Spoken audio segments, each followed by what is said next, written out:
അതായത് കേസുമായി മുന്നോട്ട് പോകാൻ താല്പര്യമില്ല. അത് പറഞ്ഞല്ലോ ഓൾറെഡി, അത് SIT ഓൾറെഡി പറഞ്ഞ കാര്യമാണ്. അതിന്റെ പേപ്പർ എൻ്റെ ഉണ്ട്. എന്നിട്ടും കേസ് എടുത്ത് മുന്നോട്ട് പോയേ പറ്റൂ, അത് ഹൈക്കോടതിയുടെ തീരുമാനമാണ് എന്ന് പറയുമ്പോൾ എനിക്ക് സുപ്രീം കോടതിയെ സമീപിക്കാനല്ലേ വഴിയുള്ളൂ. അങ്ങനെ വരുമ്പോൾ സ്വാഭാവികമായിട്ട് ഹേമ കമ്മിറ്റിയോട് നമുക്ക് ഒരു ഹിയർസേ അടിസ്ഥാനത്തിൽ അടക്കമുള്ള വിവരങ്ങൾ നമ്മൾ കൊടുത്തിരുന്നു. അങ്ങനെ വരുമ്പോൾ ഹേമ കമ്മിറ്റി അതിൻ്റെ ഒരു രഹസ്യ സ്വഭാവം സൂക്ഷിക്കുമെന്നാണ് നാം കരുതിയിരുന്നത്. അതിലൊരു ആ മൊഴി കൊടുത്തവരുടെ കാര്യത്തിൽ ഒരു വിശ്വാസവഞ്ചനയല്ലേ കാണിച്ചത് എന്നാണ് ഞാൻ ഇപ്പോൾ മനസ്സിലാക്കുന്നത്. മനസ്സിലായോ? എന്ന് വെച്ചാൽ നമ്മൾ ഏറ്റവും ഓണസ്റ്റ് ആയിട്ടാണ് ഇവർ കോൺഫിഡൻസിലെടുത്ത് നമ്മൾ പറയുന്നത് അല്ലേ.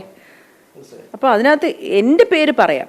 ഞാൻ ഇങ്ങനെ ചോദിക്കാം, നിങ്ങൾ ചിലപ്പോൾ കേട്ട് കാണുമല്ലോ, അപ്പോൾ നമ്മളോട് രഹസ്യമായിട്ട് പറഞ്ഞ ആൾക്കാരുടെ പേര്, അപ്പോൾ നമ്മളവരെ വിശ്വസിച്ച് ഒരു ജസ്റ്റിസ് അല്ലേ ചോദിക്കുന്നത് അല്ലേ.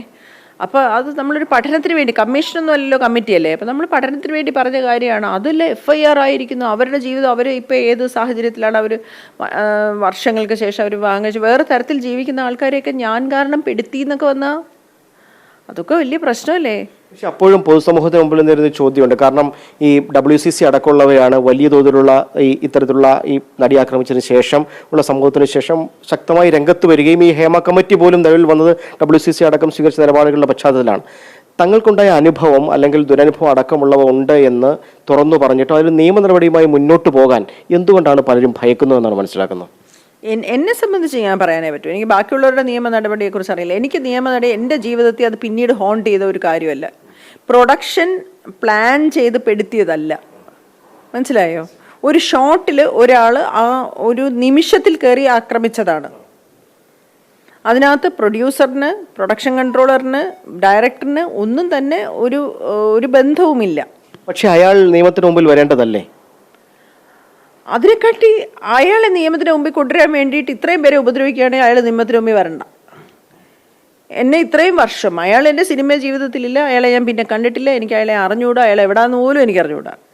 ഇത്രയും വർഷം നമ്മളെ സപ്പോർട്ട് ചെയ്ത് നിന്നിട്ടുള്ള സ്ത്രീ വിഷയങ്ങളിലടക്കം നമുക്ക് എന്ത് പ്രോബ്ലം, ഏത് സെറ്റിൽ പ്രോബ്ലം, അവരുടെ സെറ്റെന്നല്ല, ഏത് സെറ്റിൽ പ്രോബ്ലം വന്നാലും ചേച്ചി കട്ടയ്ക്ക് നിൽക്കുക, 5 പിന്നെ വണ്ടി വരും എന്നൊക്കെ പറയുന്ന തരത്തിൽ സപ്പോർട്ട് ചെയ്യുന്ന ആൾക്കാരെ ഉപദ്രവിക്കുകയാണെങ്കിൽ അത് വേണ്ട.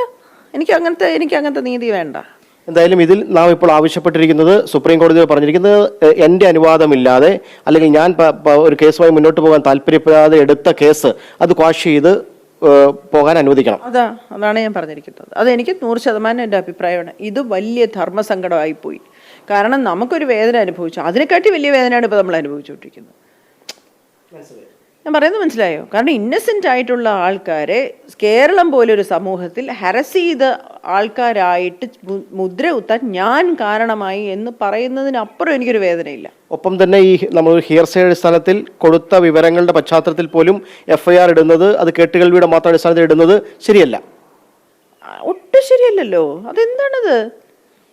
അത് അവരുടെ കൺസെൻറ്റ് ചോദിക്കണ്ടേ? ഇവരിപ്പോൾ FIR ഇടുകയാണ്. ഇവരുടെ ഈ പെൺകുട്ടിയെ ഞാൻ ഈ പോലീസ് ഓഫീസർ മുമ്പ് വെച്ച് തന്നെ ആ കൊച്ചിനെ വിളിക്കുന്നുണ്ട്. അപ്പം അന്ന് അങ്ങനെ പറഞ്ഞ ഓർമ്മയുണ്ടോ? അത് ഇങ്ങനെ ഹേമ കമ്മിറ്റിയിൽ ഇങ്ങനെ പറഞ്ഞത് FIR ആയി. ഹേമ കമ്മിറ്റി പറയാരും പറഞ്ഞു. ഞാനത് ചേച്ചി വളരെ പേഴ്സണലായിട്ട് പറഞ്ഞൊരു കാര്യമല്ലേ, അത് ഞാൻ മുന്നോട്ട് പോകാൻ താല്പര്യപ്പെടുന്നില്ല. അപ്പോൾ അത് FIR ആക്കലെന്ന് പറഞ്ഞിട്ട് അത് പിന്നെയും വിളിച്ചാൽ അതിൻ്റെ ഫാമിലിയിൽ ഇപ്പോൾ അത് അനുഭവിക്കുന്നത്, അവർ നിൽക്കുന്ന ഒരു പൊസിഷൻ വേറെയല്ലേ. അതെന്താണത്? അങ്ങനെയാണെങ്കിൽ നമ്മൾ ഹേമ കമ്മിറ്റി ഡിപ്പോസ് ചെയ്യൂലായിരുന്നല്ലോ. നമ്മൾ ഗവൺമെന്റിനെ ഹേമ കമ്മിറ്റി വിശ്വസിച്ചിട്ട് നമ്മൾ പറഞ്ഞതല്ലേ. സിനിമാ മേഖലയിൽ നല്ലത് വരണം, ഈ സ്ത്രീകൾക്കടക്കം അവരുടെ തൊഴിൽ സാഹചര്യം മെച്ചപ്പെടണമെന്ന് കരുതിയാണ് ഹേമ കമ്മിറ്റിക്ക് മൊഴി കൊടുത്തത്. 100% നമ്മളുടെ വർക്ക് സ്പേസിൽ എന്തെല്ലാം ചതിക്കുഴികൾ വരാം, എന്തെല്ലാം പ്രോബ്ലംസ് ഒളിഞ്ഞിരിക്കുന്നുണ്ട്, അതിനൊരു തടയിടുന്ന നിയമങ്ങൾ വരുമ്പോൾ എന്തെല്ലാം കരുതണം എന്നുള്ളതിന് നമ്മളുടെ അറിവും അനുഭവവും പകർന്നതാണ്, സത്യസന്ധമായ ഉദ്ദേശത്തോടു കൂടി. മനസ്സിലായോ? അത് ഒരുപാട് നല്ല മനുഷ്യർക്ക് പാരയാവുമെന്ന് അറിഞ്ഞിട്ട് പോകില്ലായിരുന്നു. ഇതാണ് നടി മാലാ പാർവതി പറയുന്നത്. അതായത് സുപ്രീം കോടതിയിൽ ഇപ്പോൾ ഹർജി കൊടുത്തിരിക്കുന്നത് കേസ് റദ്ദാക്കണം എന്നുള്ള ആവശ്യപ്പെട്ടാണ്. താൻ അതുമായി ബന്ധപ്പെട്ട് മുന്നോട്ട് പോകാൻ ഉദ്ദേശിക്കുന്നില്ല. പക്ഷേ അതിൻ്റെ പേരിൽ ഒരുപാട് പേർ ഹരാസ്മെന്റുകൾക്ക് SITയുടെ ഭാഗത്ത് നിരയാകുന്നു. അത് ഉണ്ടാകാൻ പാടില്ല എന്നുള്ളത് തന്നെയാണ് നടി മാലാ പാർവതി ആവശ്യപ്പെടുന്നത്.